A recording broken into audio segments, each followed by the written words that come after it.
Walk down any busy street or ride a commuter train, and you will see the same behavior repeated endlessly. We insulate ourselves with earbuds and glowing screens, piping in a constant stream of podcasts and playlists to block out the surrounding environment. Most people think silence is peaceful.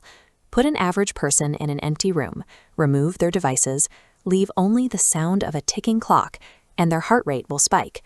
Their muscles will physically tighten. Panic sets in.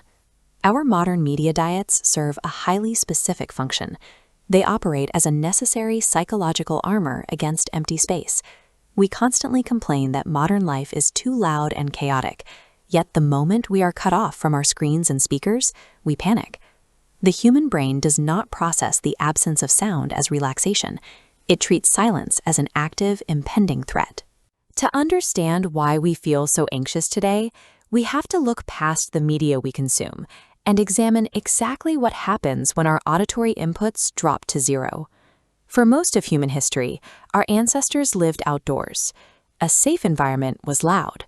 The continuous hum of insects, birds, and wind meant the surrounding ecosystem was functioning normally. In the wild, animals only stop making noise for one reason. Sudden, absolute silence acts as a natural alarm bell, a clear signal that a predator is immediately nearby. This animated diagram illustrates what biologists call an evolutionary mismatch. On the left, we see the complex, jagged audio wave patterns of a prehistoric forest. On the right, the completely flatlined audio waves of a modern bedroom. Our biological hardware remains calibrated for ancient survival, even though our physical environment is safe. The brain's primitive threat detection centers fail to distinguish between these scenarios. A safe, quiet bedroom triggers the exact same neurological response as a dangerous, quiet forest. That tightening in your chest when you sit in a silent room is actually a perfectly functioning ancient survival mechanism, misfiring in a modern context. Because of this evolutionary wiring, the brain actively rejects environments devoid of data. It demands continuous external input to confirm its surroundings are secure.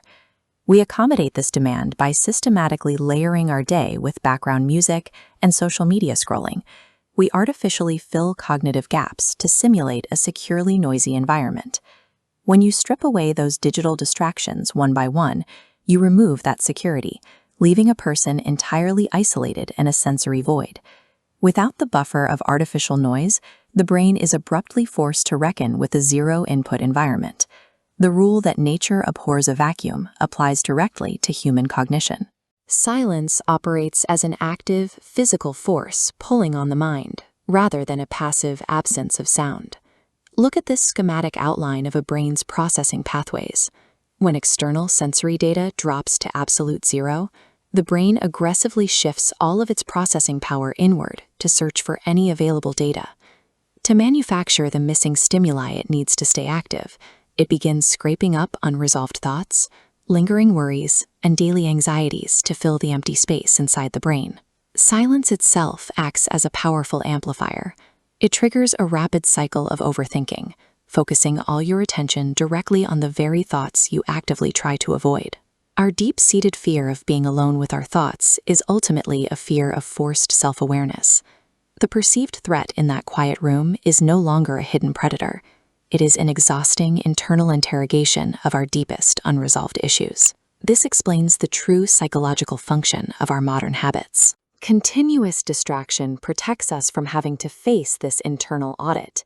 Living continuously defended by artificial noise ensures we never actually process our psychological backlog.